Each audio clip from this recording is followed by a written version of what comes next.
All right, we are at 18.2 Earth's magnetic field.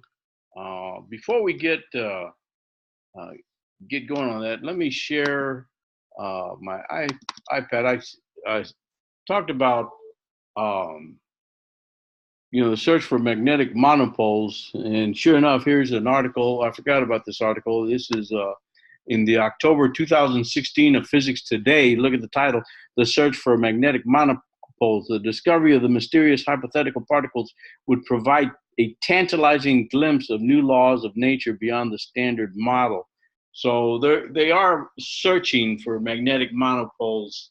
Uh, Again, some people disagree whether they'll ever find them, but just wanted to um, share that with you.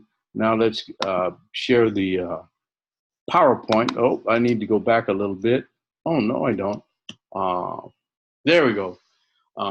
Earth's magnetic field. Now, if you take a compass, it's going to point to our geographic North Pole. Now, if you were to take a magnet, how would you uh, disrupt that? Well, if you brought a magnet and pointed its north pole at it, it would repel and turn it the other way.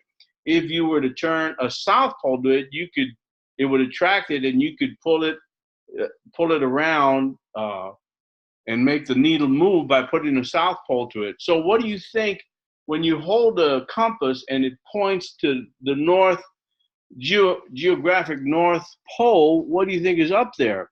Well, look at the figure. It's a south magnetic pole. It sounds counterintuitive, but when you think about it, the north needle of a compass has to point to a south pole.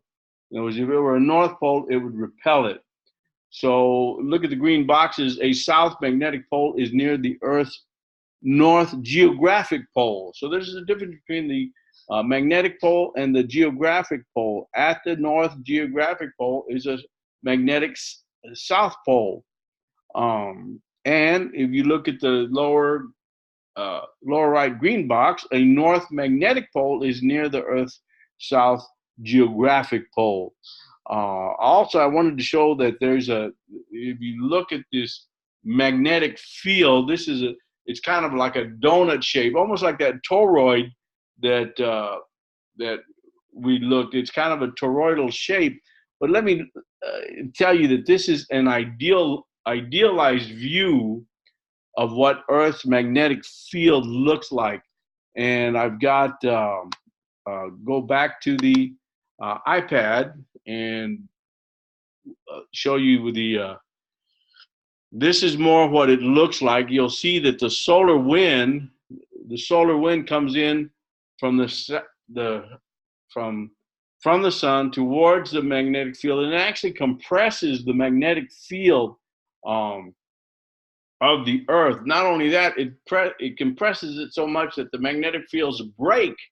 You can see that the green lines are whole magnetic fields. You can see the red lines are where the magnetic fields break. They wrap around the Earth, and over here to the right in the magnetotail, you get magnetic reconnection. They actually reconnect together. But you can see it's not this nice symmetrical donut surrounding the Earth. It's uh, these compressed on one side and elongated on the other side magnetic fields that surround the Earth. I'll just read uh, the uh, the caption. Figure one: magnetic reconnection can occur in two parts on the gray boxes of Earth's magnetosphere. In the magnetosphere, the sun's magnetic field, blue, points southward and reconnects with Earth's closed field, which is green. In the magnetotail, reconnection occurs when Earth's open field, the red, is squeezed together.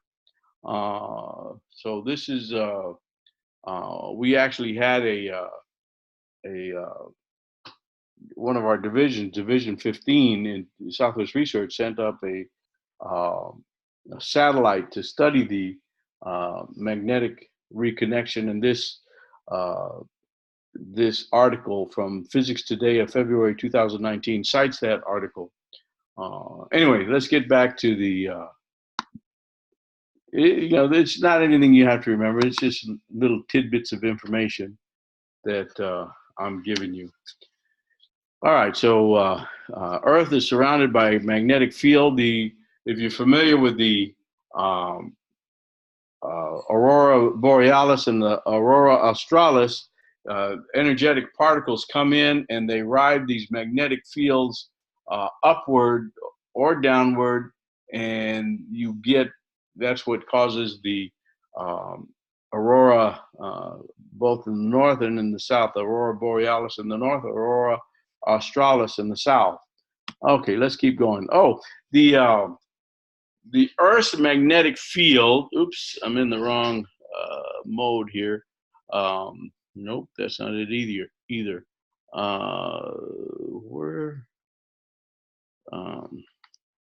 Let me go down. Sorry about that. Let's do it date modified. There we go. Okay. Now the way your compass points it'll be true north if you're somewhere from the Great Lakes down to the Carolinas, but if you deviate to either side of that, your readings won't be exact. This is called magnetic declination. Not only that, there's also what is called a dip angle, where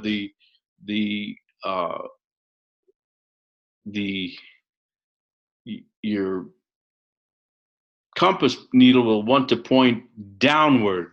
So those are two things to know about the magnetic field. I don't know that like if you take your phone and put it into compass mode, I don't know that what you're seeing is not. I think it's more based on GPS than on a magnetometer. There is a magnetometer in your phone, but I don't think that's what they use. I may be wrong, but that may be what they use in the phone. But I think it's more based on GPS data than the magnetometer data. Okay, let's go on. And what causes the Earth's magnetic field? There are no magnets. There's not a bar magnet in there, but there's a lot of iron in the core. And as you get circulation of these ions, and it's more the ions in the heated core that, as you get circulation, they create a magnetic field. We'll discuss that later, as magnetic fields can produce E fields, and E fields can produce magnetic fields. So it's this swirling of the core that causes a magnetic field. And there is some indication that over the years, the magnetic field has actually reversed polarities. So it's just something to know. Now there's magnetic bacteria. Not only bacteria, but other animals. They have almost magnetic sensors. It's how particular birds can they use magnetic fields to navigate. So they have this magnetic sensor in their heads, and there's also the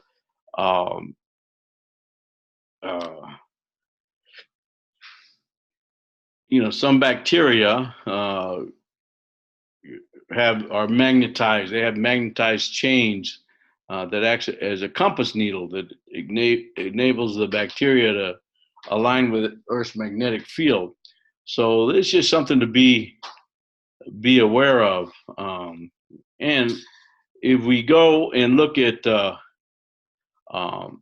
airports, airports are labeled according to the magnetic direction that it's pointing without the zero. So this particular runway is pointing 240 degrees from north. So north of 90 degrees would be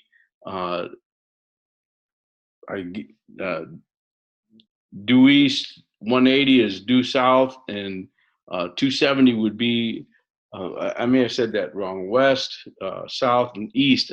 I may have my compass directions wrong, but anyway, it's 240 degrees on here. So that's the way they mark the runways. Okay, it's telling me the opposite. The number describes the direction in which the airplane is traveling, expressed as the magnetic heading in degrees measured clockwise from magnetic north.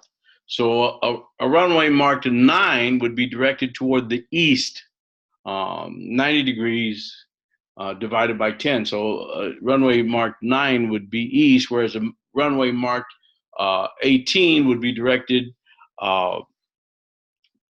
toward the magnetic south. 270 would be west. So this is 240 was going to be kind of southwest. All right, let's see. I think that's yeah. Okay, there we. That ends this section, and we will stop the share and the meeting.